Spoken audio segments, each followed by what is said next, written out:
jam 8 tuh harus sudah selesai. Ya mundur-mundur paling jam 9 malam, tapi itu juga nggak boleh di luar gitu. Jadi kemarin tuh memang kendalanya tuh banyak banget gitu. Jadi kayak, waduh gimana nih gitu, kelar nggak ya? Sedangkan secara sebagai seorang, maksudnya pada saat itu sebagai seorang sutradara kan pengennya perfeksionis, pengennya satu shot itu ada, satu scene tuh banyak shot gitu. Jadi kayak, aduh pengen deliver yang lebih keren lagi. Sebenarnya bisa jadi lebih bagus banget kalau banyak waktunya yang masih bisa dieksplor. Jadi shotsnya lebih banyak, apa lebih banyak gitu. Jadi kayak, aduh ini kalau ada lebih banyak waktu shotsnya pasti lebih bagus, ada tambahan dari sini, terus nanti dari sini. Tapi kan ya udahlah, waktunya terbatas, gimana gitu. Next gimana nih WTV, boleh kali next, tapi lebih lama lagi. Ya kan? Ya dong.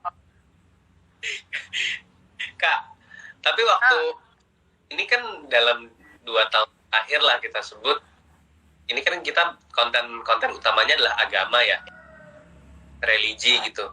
Sedangkan agama dan isu religi ini jadi sering banget lagi sensitif lah di Indonesia gitu. Nah, kalau Udah sendiri, kenapa ya I'm all in untuk ikut di project religi dan Ustadz milenial gitu loh. Itu kenapa maunya, selain tadi karena ada Mas Eko dan ya, kenapa?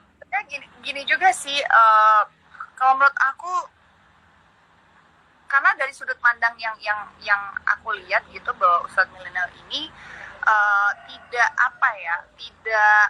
mendiskriminasikan satu agama yang lain atau sudut pandang yang lain atau kepercayaan yang lain gitu. Jadi lebih melihat dari sudut pandang anak muda yang berkeyakinan, kebetulan memang Muslim yang kita pengen angkat, dan memang terutama ini kan kita berbicara pada lingkungan dan lingkup Ramadan yang ingin kita sampaikan. Dan itu yang menariknya ada si Susan juga yang kebetulan beragama Nasrani, dan diceritakan juga. Jadi sebenarnya bukan menganggap satu isu atau keadaan kita lebih baik, yang satunya lebih tidak baik, tidak. Tapi kita juga ingin berbicara tentang diversity, keberagaman, dan bagaimana kita secara society bahwa ternyata memang di lingkungan kita ada yang berbeda, dan kita saling menghargai, saling respect. Dan yang diterjemahkan dan yang diceritakan juga di Ustadz milenial ini, bahwa diversity itu ya nggak apa-apa. Kamu yang berkeyakinan lain pun dengan kita yang kebetulan beragama Islam juga ya nggak apa-apa. Ya kita saling menerima, kita saling berdampingan, dan kita di sininya itu adalah kita memberikan contoh gitu, bahwa kehidupan sehari-hari si Timbo, Ahmad, Khadijah dan yang lain-lain adalah kehidupan orang yang society yang memang yang saling menghargai gitu. Yang itu yang membuat aku jadi kayak, ini bagus banget gitu, walaupun latar belakangnya adalah Ramadan, religi, Muslim, tapi memang kita mengedepankan ke ini juga, keberagaman dan acceptance, dan sekitar kita juga ada yang berbeda gitu. So it's good. Jadi seneng gitu bahwa membawakan sesuatu yang tidak bertolak belakang dengan apa yang kita pikirkan gitu. Karena kan aku juga kan dikelilingi oleh banyak teman-teman yang non Muslim, dan juga ya berbeda keyakinan, tapi nggak menjadikan diri kita jadi menganggap dunia itu hanya milik kita sendiri gitu. Banyak yang lagi nanya, aku puasa nggak? Aku puasa tapi kebetulan hari ini tidak. Duh. Sayangku, ya ampun, itu adalah ibadah orang masing-masing. Orang puasa. Kadang-kadang ya memang gimana. Terfavorit, lo pengen tahu? Apa? Tim terfavorit yang udah direct? Tim favorit aku ya pas itu. Jadi udah tayang nggak ya tuh ya, pas Timbo dikasih tahu kalau Khadijah belum jangan ya itu favorit aku. Pas Timbo dikasih tahu kalau Khadijah, ya itu dia. Timbo itu favorit aku.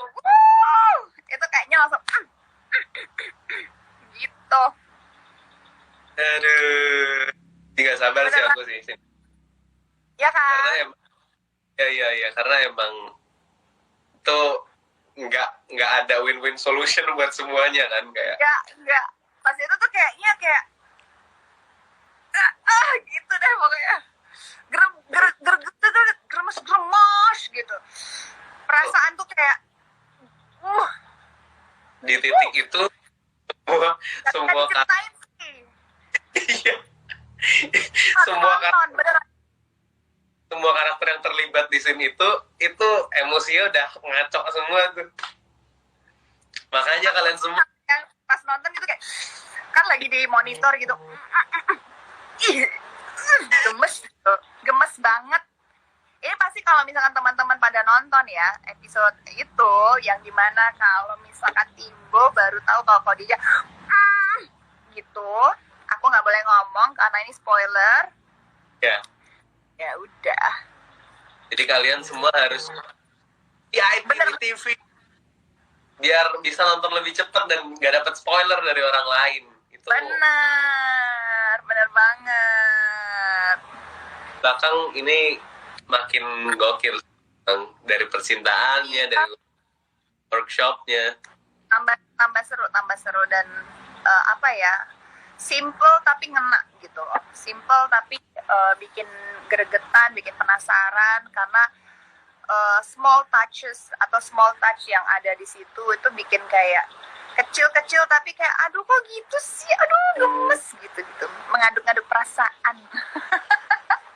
Nah, Kak, nanya nih. Ini kan dari kemarin tuh banyak banget ya. Ada tim sunat, ada tim kiamat, ada tim yatim. Kalau yang mana? harus dipilih ya. Harus. Aku Khadijah Timbo deh. Itu karena ada aku tuh. Enggak, bener karena menurut aku tuh apa ya, kan kalau Timbo kan naksir Kianya dari kecil gitu, kayak aduh tweet gitu, seru aja gitu, kayak selalu mengalah dan saatnya Timbo untuk tidak mengalah ya. Belakang. Beli. Nah, ini Bener. banyak. Ya, aku kemarin di DM-in banyak banget yang nonton Ustadz milenial bajakan di aplikasi-aplikasi yang ya bukan salah orang-orangnya yang menggunakan aplikasi itu untuk menyebarkan film-film Indonesia lah, bukan hanya film Ustadz milenial aja. Menurut Kaluna sendiri, ada tuh Kak?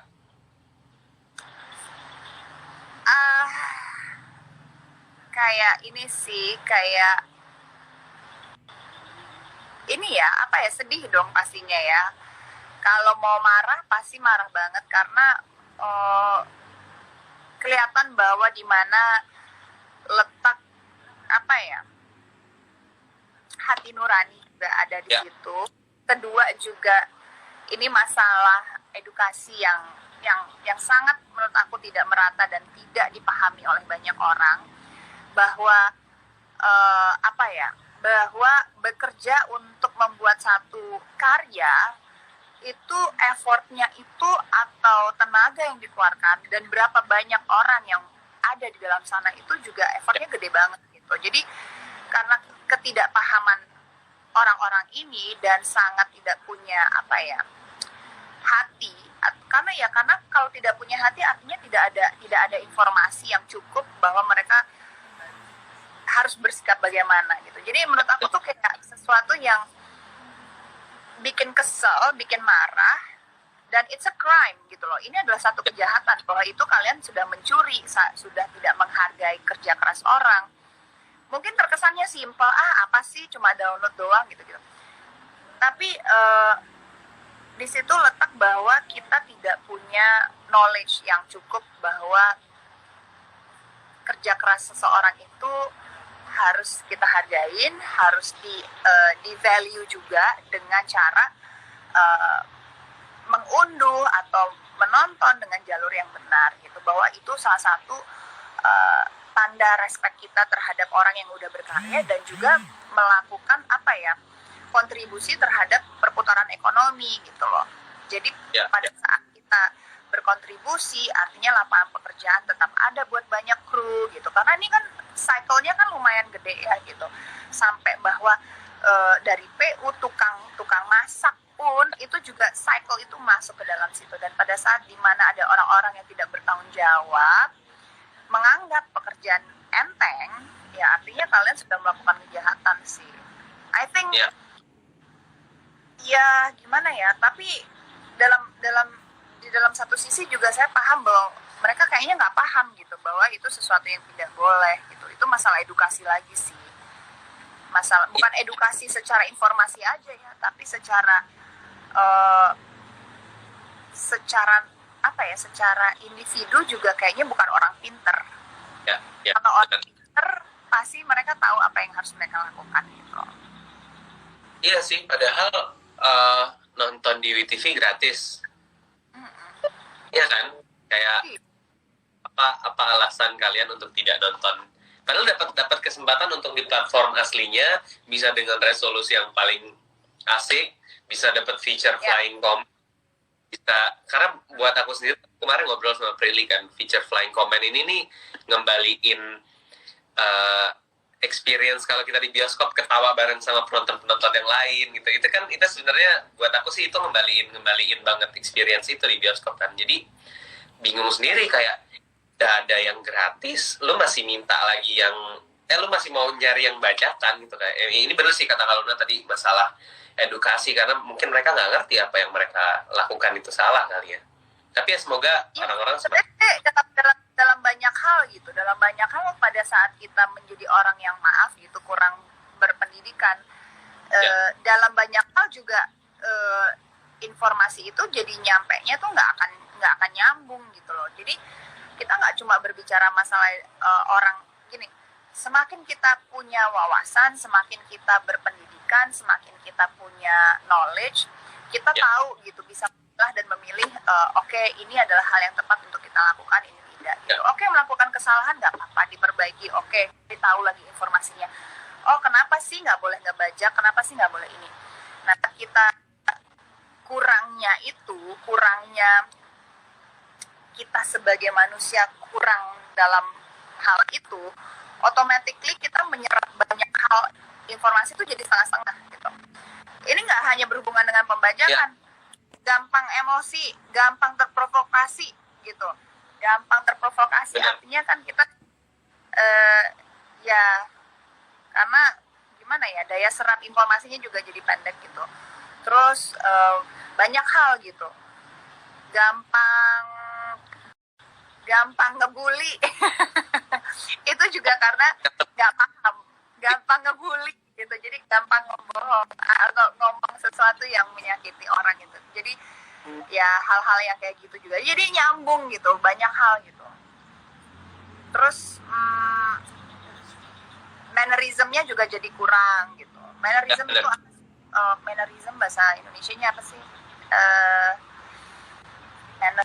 Apa ya, tata kromo gitu loh. Jadi tata kromonya jadi kurang gitu. Pada saat bagaimana kita harus berbicara kepada orang, apa yang boleh kita tanyakan dan yang tidak boleh kita tanyakan juga, karena kurangnya pendidikan dan knowledge, jadinya kita nggak tahu mana yang baik. Halo. Halo. Nah. Ya. Oke, ya. Kak, coba kita cek pertanyaan di netizen nih di feature. Boleh. Oke, ini netizennya kayak netizen pinter semua nih. Karena nggak kebaca kalau di sini kayaknya. Ya nggak? Tuh. Nah, proses syuting apa yang paling bikin terkesan? Apa yang paling berkesan kali ya, Jogja, selama syuting? Buat Kaluna sendiri. Jujur ya, aku tuh awalnya itu akan mikir bahwa ini akan cuma 2 hari 3 hari aja, karena kan emang awalnya itu cuma diminta 3 hari doang ngedirectnya.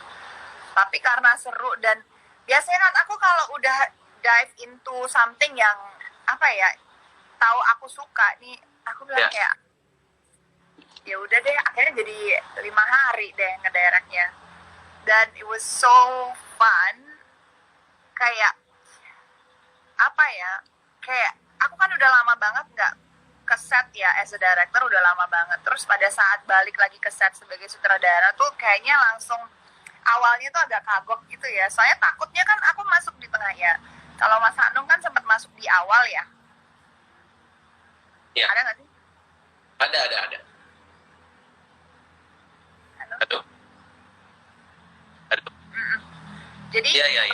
jadi pada saat aku jadi kayak pas aku masuk di pertengahan menuju akhir, halo? Ya, kedengeran nggak? Nah, pas aku masuk di pertengahan menuju akhir itu, aku takut banget gitu, kayak aduh nih kru, teman-teman di situ bakal percaya nggak sih sama aku gitu, kayak aduh dianggap nih mungkin just the face of gitu.